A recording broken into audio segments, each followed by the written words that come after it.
ഐക്യത്തിന് മുഴക്കിയ ഹുസൈൻ സലഫിയുടെ കോളറവരെ പിടിച്ചു വലിച്ചു ചട്ടമ്പികളായ ആളുകൾ എന്നതാണ് വിവരം.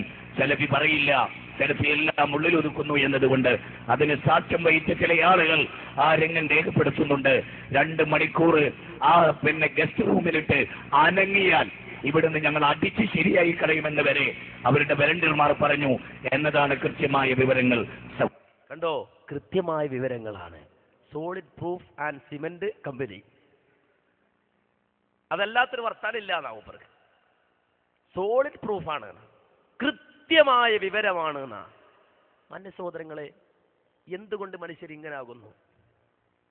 ഇത്രയും സമർത്ഥമായി കളവ് പറയാൻ ഈ ആളുകൾക്ക് എങ്ങനെ സാധിക്കുന്നു? നീണ്ട താടി വെച്ചാൽ കളവ് പറയൽ സലഫി മനഹജാകുമെന്ന് ആരാണ് ഇവർക്ക് പഠിപ്പിച്ചു കൊടുത്തത്? എവിടുന്നാണ് ഇവര് പഠിച്ചത്? നീണ്ട താടി വെച്ചിട്ട് കളവ് പറഞ്ഞാൽ അതാണ് സലഫി മനഹജ് എന്ന് തെറ്റിദ്ധരിച്ച ഒരു ജനതയെ ആരാണ് കേരളത്തിന്റെ മണ്ണിൽ രൂപപ്പെടുത്തിയെടുത്തത്?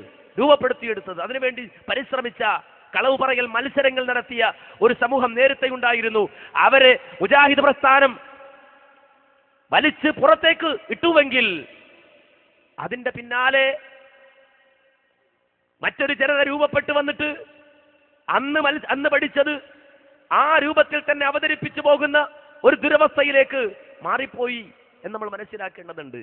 ബഹുമാന്യനായ ഹുസൈൻ സലഫി എന്ന് പറയുന്ന വ്യക്തിയെ സമ്മേളനം കഴിഞ്ഞ, അല്ലെങ്കിൽ അദ്ദേഹം പ്രസംഗിച്ചു കഴിഞ്ഞപ്പോൾ അദ്ദേഹത്തിന്റെ കോളറ പിടിച്ചു.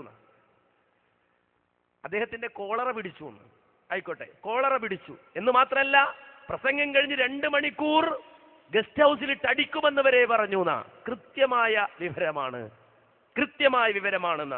മന്റെ സഹോദരങ്ങളെ, ഇത്രയും വ്യക്തമായി കളവ് പറയുമ്പോൾ ആർക്കവർക്ക് മറുപടി പറയാൻ പറ്റിയ? മാന്യന്മാരായ ആർക്കിങ്ങനെ ഈ കളവിനൊക്കെ മറുപടി പറയാൻ പറ്റുമോ? ഇല്ലല്ലോ. അതുകൊണ്ട് എന്താ സംഭവിച്ചത് എന്ന് ഹുസൈൻ സലഫി തന്നെ വ്യക്തമാക്കട്ടെ, കേട്ടോളൂ. പക്ഷേ ഒരു കാര്യം എന്റെ സഹോദരങ്ങളോട് ഞാൻ ഈ വേദിയിൽ ചുറക്കെ പറയാൻ ആഗ്രഹിക്കുകയാണ്.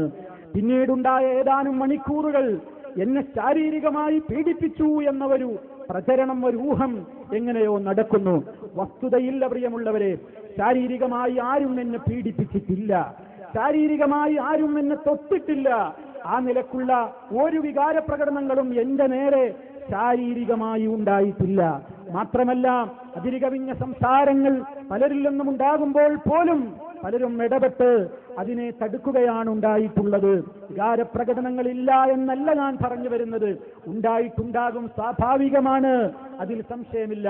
മാത്രമല്ല, എനിക്കേറെ എന്റെ ജ്യേഷ്ഠതുല്യം ഞാൻ ഇടപെടുന്ന ഒരു ഖാദിർ ഹാജിയുണ്ട്. അദ്ദേഹത്തിന്റെ പേരെടുത്തുകൊണ്ട് ഞാൻ പറയാൻ കാരണം, അദ്ദേഹത്തെ ചുറ്റിപ്പറ്റിക്കൊണ്ട് ചില സംസാരങ്ങൾ പലയിടത്തു നിന്നും ഊഹങ്ങൾ പ്രചരിക്കുന്നു എന്ന് കേൾക്കുന്നത് കൊണ്ട് പറയുകയാണ്. അദ്ദേഹം എന്നെ ശാരീരികമായി ഒന്നും ചെയ്തിട്ടില്ല, എന്നെ പീഡിപ്പിച്ചിട്ടില്ല, എനിക്ക് നേരെ ആ നിലക്കുള്ളൊരു പെരുമാറ്റവും ഉണ്ടായിട്ടില്ല. മറിച്ച് സുരക്ഷിതമായി കൊണ്ട് എന്നെ എന്റെ വീട്ടിലേക്ക് എത്തിക്കുവാൻ മുൻകൈയെടുത്ത ആളുകളിൽ നേതൃത്വം വഹിച്ച വ്യക്തിയാണ് അദ്ദേഹം എന്നെനിക്ക് നന്ദിയോടെ ഈ അവസരത്തിൽ പറയാതിരിക്കാനാവില്ല. അതുകൊണ്ട് പ്രിയമുള്ളവരെ, അത്തരത്തിലുള്ള ഏതെങ്കിലും പ്രചരണങ്ങൾ ആരെങ്കിലും കേട്ടെങ്കിൽ അത് വസ്തുതക്ക് നിരക്കുന്നതല്ല എന്ന് ഞാൻ നിങ്ങളുടെ ശ്രദ്ധയിൽപ്പെടുത്തുകയാണ്. ആരാ മന്യ സഹോദരങ്ങളെ ഇവിടെ കളവ് പറഞ്ഞത്? 2-1 കളവാ. 2-1 കളവാണ്.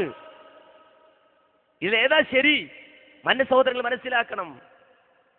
ആദ്യം പറഞ്ഞതാണോ ശരി? രണ്ടാമത് പറഞ്ഞതാണോ? ആദ്യം പറഞ്ഞതാണോ കളവ്? രണ്ടാമത് പറഞ്ഞതാണോ? ഈ രൂപത്തിൽ വ്യക്തമായി കളവ് പ്രചരണങ്ങളും അതുപോലെ തന്നെ ദുഷ്ടലാക്കോടുകൂടിയുള്ള പ്രചരണങ്ങളും SMS-കളും അതുപോലെ തന്നെ ഫേസ്ബുക്ക് പോസ്റ്റുകളുമൊക്കെ നടത്തിക്കൊണ്ടിരിക്കുന്ന ഒരു വിഭാഗം സലഫി സമൂഹത്തിന്റെ പേര് പറഞ്ഞുകൊണ്ട് രംഗത്ത് വന്നിരിക്കുന്ന ഒരു കാലഘട്ടത്തിൽ ഇവർ സലഫികളല്ല, സലഫിയത്തിന്റെ ഒരടയാളവും ഇവരിലില്ല എന്ന് പറയേണ്ട ബാധ്യത കൂടി മാന്യ സഹോദരങ്ങളെ നമുക്കുണ്ട്. ഇതൊരു വലിയൊരു ബാധ്യതയാണ്. ഒരാൾ പറയുന്നു അടിച്ചു, കോളറ പിടിച്ചു എന്നൊക്കെ, വേറൊരാൾ പറയില്ല അടിച്ചിട്ടില്ല, കോളറ പിടിച്ചിട്ടില്ല എന്ന് വേറൊരാള്.